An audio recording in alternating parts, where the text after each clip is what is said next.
Bienvenue sur Africa 24 dans cette nouvelle édition du Non-Stop Info. Voici les titres de l'actualité. Au Burundi, un quart de la population carcérale devrait bénéficier de la grâce présidentielle. Des prisonniers politiques figurent dans la liste des graciés. En Libye, les ports pétroliers ont repris leur activité depuis septembre 2016. Les responsables des sites comptent sur la main-d'œuvre étrangère pour relancer la production. Deuxième édition du festival culturel dédié au peuple dogon au Mali.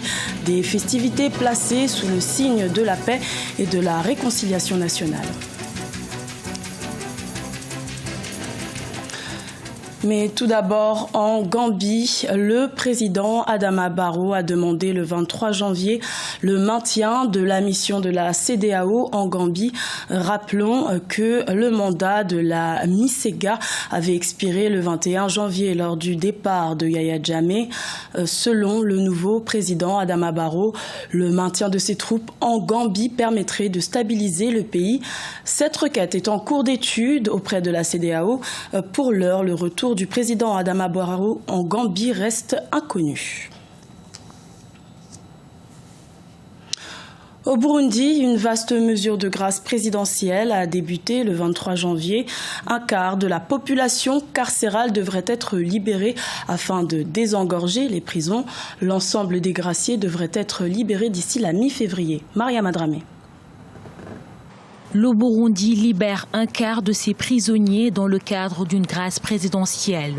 435 sur les 2500 prisonniers prévus ont retrouvé la liberté ce lundi 23 janvier 2017. Ces décisions visent notamment, selon les autorités, à désengorger les prisons surpeuplées du pays.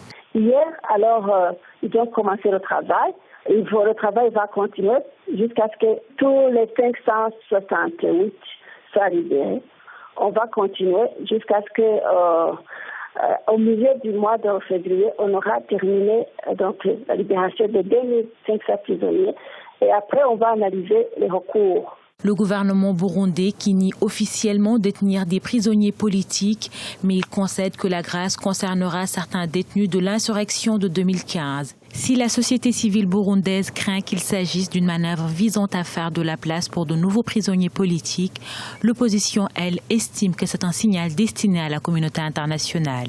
Je crois que ce sont des yeux doux, un message qu'ils ont fait pour la communauté internationale, donc des pays, notamment de l'Union européenne, qui ont pris des sanctions contre eux. Je crois qu'ils devraient aller plus loin et libérer tous les prisonniers de conscience, tous les prisonniers politiques qui sont pratiquement tous incarcérés injustement. Le Burundi est plongé dans une crise politique depuis l'annonce en avril 2015 de la candidature du président Pierre Nkurunziza à un troisième mandat. Les violences ont fait plus de 500 victimes et plus de 300 000 déplacés. Avant cette grâce présidentielle, plus de 10 000 personnes étaient détenues dans les prisons burundaises contre 6 000 avant avril 2015.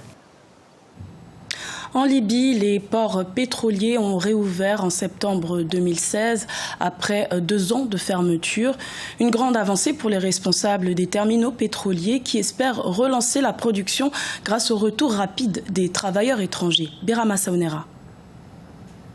Après la réouverture des principaux ports du croissant pétrolier dans l'est de la Libye, les responsables espèrent le retour des travailleurs étrangers. Objectif, aider à stimuler la production pétrolière. En septembre 2016, la Société nationale des pétroles a rouvert 3 ports sur le littoral au site de Benghazi. La levée de ces longs blocus dans le port a aidé à relancer la production de pétrole de la Libye. Nous invitons le personnel étranger à revenir et à reprendre le travail. La zone que nous avons délimitée est une zone sûre jusqu'à la périphérie de Sirte à l'ouest. Elle est sous la protection de l'institution pétrolière dont la direction générale et le centre des opérations sont à Sirte. Les ports de Es-Sider et de Ras Lanouf, les plus importants de la région orientale du pays, ont été fermés pendant plus de 2 ans avant que l'armée nationale libyenne ne les reprenne des mains d'une faction rivale. La fermeture de ces ports pétroliers a eu un impact très important sur les usines qui ont cessé de fonctionner et qui souffrent également de l'absence de maintenance régulière. Il y avait 19 unités de stockage au port en état de fonctionnement, mais après les affrontements militaires qui ont récemment eu lieu, certaines unités de stockage ont été détruites, ne laissant que 4 utilisables. Nous travaillons actuellement à la maintenance de certains entrepôts et nous espérons qu'ils seront bientôt en état d'usage. La sécurité demeure une préoccupation majeure. En 2016, plusieurs travailleurs pétroliers étrangers ont été enlevés par le groupe État islamique lors d'une attaque des champs pétroliers. Toutefois, la Société nationale de pétrole veut porter la production nationale à 900 000 barils par jour en mars 2017.